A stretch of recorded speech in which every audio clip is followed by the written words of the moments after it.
D-Day, the Normandy Invasion of June 6, 1944, was the supreme joint effort of the Western Allies in Europe in World War II and remains today one of the best-known campaigns of the war. Codenamed Operation Overlord, it was a battle marked by its courage, meticulous planning and logistics, and amphibious approach. It was also in many ways inevitable. Following Germany's conquest of France in 1940 and declaration of war on the United States in 1941, a confrontation somewhere on the shores of northern Europe became a waiting game, with only the date and location left to be answered. On D-Day, over 125,000 British, American, and Canadian soldiers, supported by more than 5,000 ships and 13,000 aircraft, landed in Normandy on 5 separate beaches in order to carve out a 60-mile-wide bridgehead. This foothold would be the launching pad from which the liberation of France and Western Europe would proceed. Opposed by German units in strong defensive positions, the Allies suffered more than 12,000 casualties on the first day of the invasion alone. To commemorate D-Day, Origins offers 10 of the most important things to know about the invasion. Number 1. Let's set the stage. In spring 1944, the Allied war effort had Axis forces retreating on all fronts. On the Eastern Front, Soviet forces had gained an undisputed advantage over the German army and were advancing into Poland. The Western Allies, mainly Britain, Canada, and the United States, continued their offensive in Italy, capturing Rome on June 4th, while also pummeling Germany with a strategic air bombing campaign. In the Pacific, the British had just defeated a Japanese offensive in India, while American forces continued a steady drive towards Japan through a series of island-hopping offensives. The long-awaited invasion to liberate Western Europe seemed imminent. Number 2. The invasion was a compromise. The Allied effort in World War II is generally seen as the finest example of coalition warfare. Yet the Allies rarely agreed outright, particularly in regards to D-Day. The Americans, despite lacking the capability to do so, argued for an invasion in 1943. The British advocated operations in the Mediterranean and the Balkans to erode German military strength. The Soviets simply wanted a sizable second front anywhere against the Nazis to relieve pressure on their forces. The resulting plan was a compromise that left all parties only partly satisfied, but met the strategic needs of every participant. Number 3. Geography determined where the Allies could land. Allied leaders chose where they would land. An invasion of Europe required specific geographic features to ensure a reasonable expectation of success.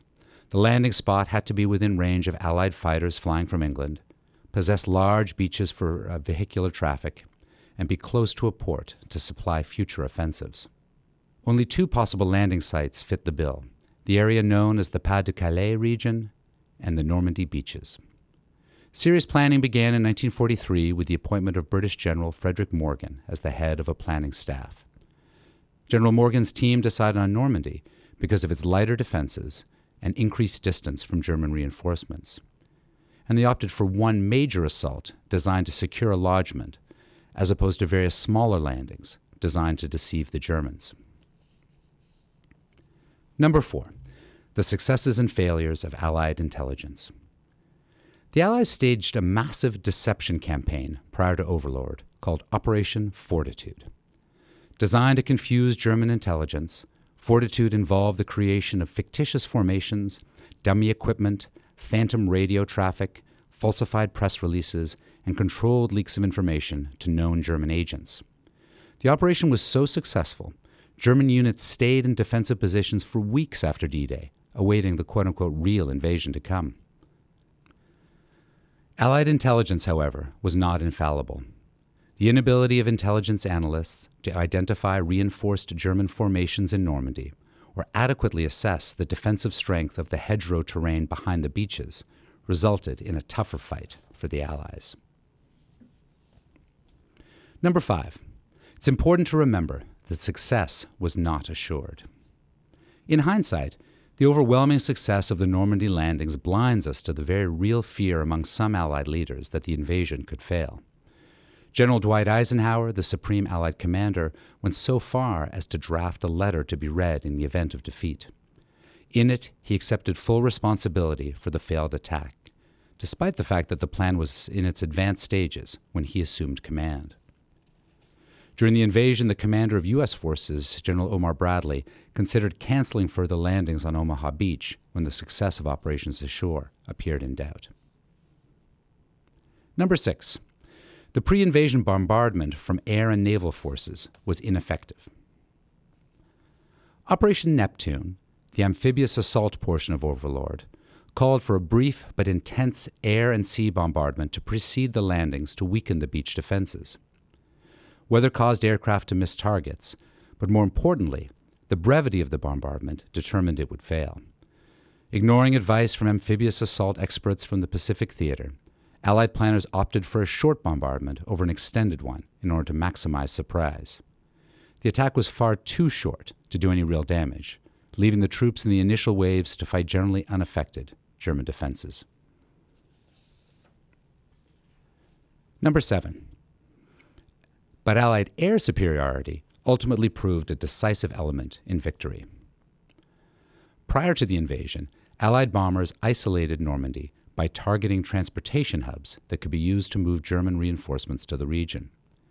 During the invasion, air transport units deployed over 20,000 paratroopers, helping secure the flanks of the beachhead. Allied aircraft cleared the air and ensured the ground and naval forces proceeded unmolested from German air attacks.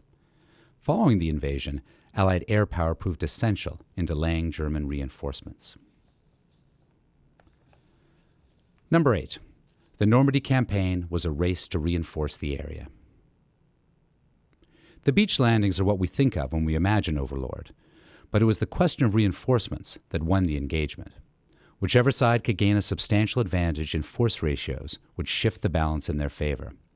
Allied efforts were limited by the size of the lodgment, the rate at which troops could be brought across the beaches, and poor weather conditions. German reinforcements, which were dispersed across France and the Low Countries to counter possible Allied landings, had to combat competing strategic demands and increasingly aggressive attacks from Allied air power. Allied efforts won out, and the bridgehead slowly expanded. Number 9. The invasion did not decide the war, but it did shape the post-war world. Despite the remarkable achievement that was the D-Day landings, it's important to remember that they did not constitute the decisive blow against Nazi Germany. That success belongs to the Soviet Union.